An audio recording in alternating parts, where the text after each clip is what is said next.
introduce to you my sister in Christ, my friend, my choir member, Cheryl Smith. Yes, Lord.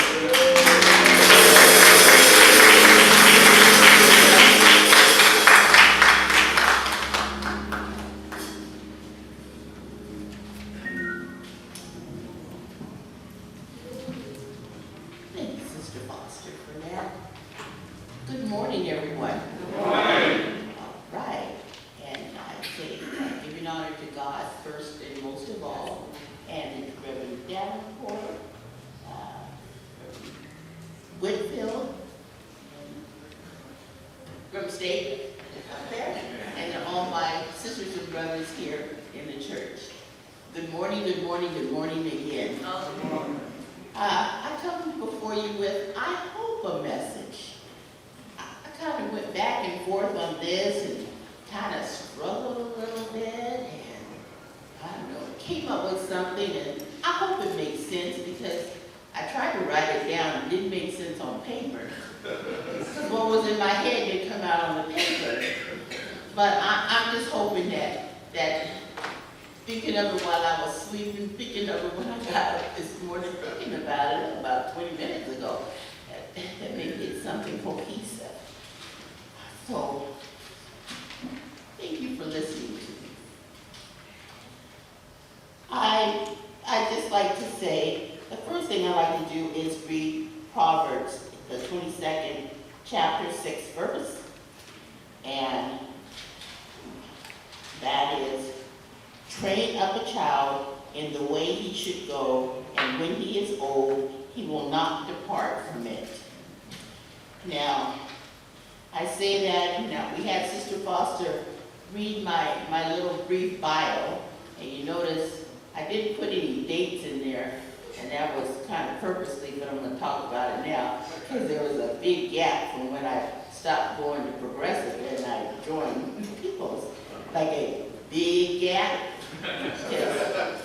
I strayed, and it was because, you know, I got turned 18, graduated high school, thought I was grown, thought, you know, my mom can't make me go to church now if I don't want to go.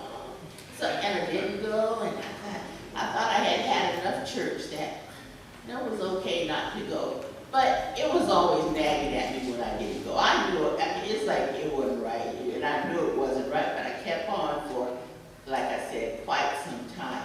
You know, I had all these excuses. It's like, I'm working now, I need my weekend. Oh, I got season tickets to the Seahawks now.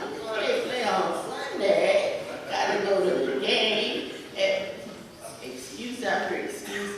The following day, it just got too much for me. And my mother had come here and joined church. And she'd always say, Cheryl, you come go to church.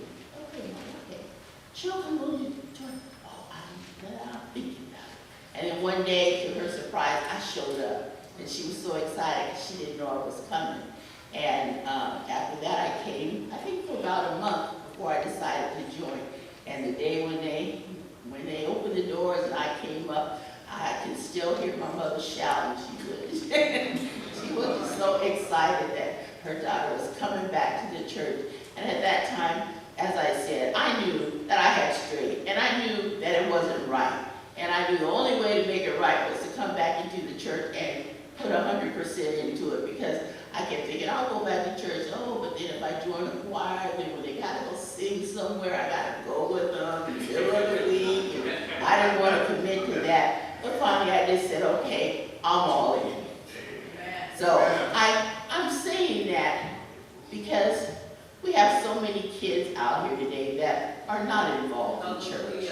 And I would like to see more youth. I like to see our church with more youth, more kids being involved, more kids being trained, because as it is now, they're just out on the street. So they have no training. They have nowhere to go, no one to turn to. You know, their family maybe, but that's not enough. They need God. They need Jesus in their life.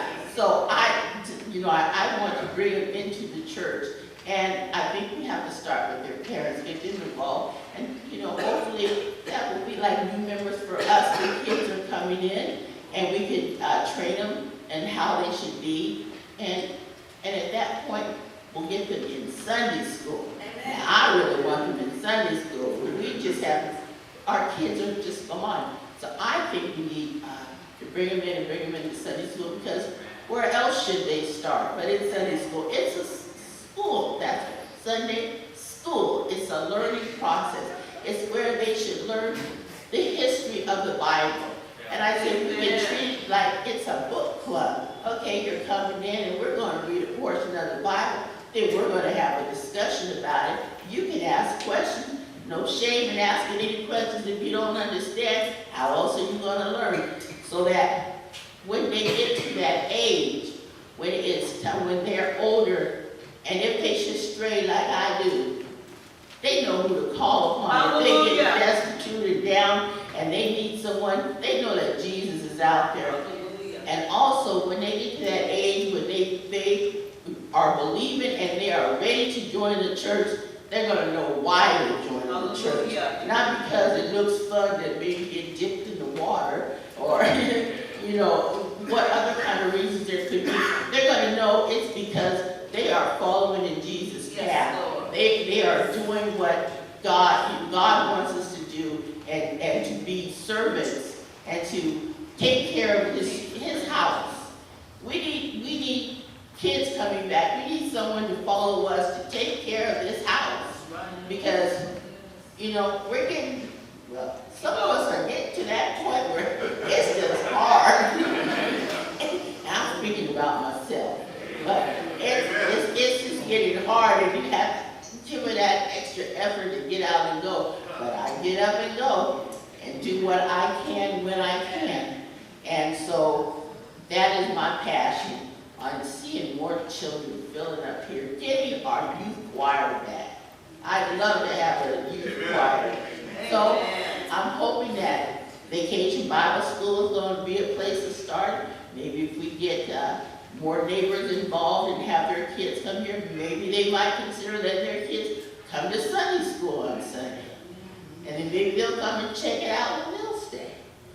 But how do we do it? We just need to get out there and put ourselves together, put our hands together, put our heads together, put our minds together, call on God, whatever it takes. And let's gather those children in. And the one thing that I wanted to close with on this is John 3:16, it's like one of my favorite scriptures. For God so loved the world that he gave his only begotten Son, that whosoever believeth in him shall not perish, but have everlasting life. We need to get the kids in, we need to train them so that they know that God is a forgiving God. And if they should stray off the path, hey, it's okay. Call on him, he will help them get right back on that path. And they might step off several times, but as I say, he's a forgiving God. So how many times it takes, they can step on that path and lead themselves to him. So they know why. So they know why he died on the cross. It was for them. And they know that there is a reward for them if they just stay on the path. They finally get on that path and stay on that path and just work hard at what they should be doing and what they've been taught and what they've been trained to do. And I do thank you for this. Hallelujah. Thank you.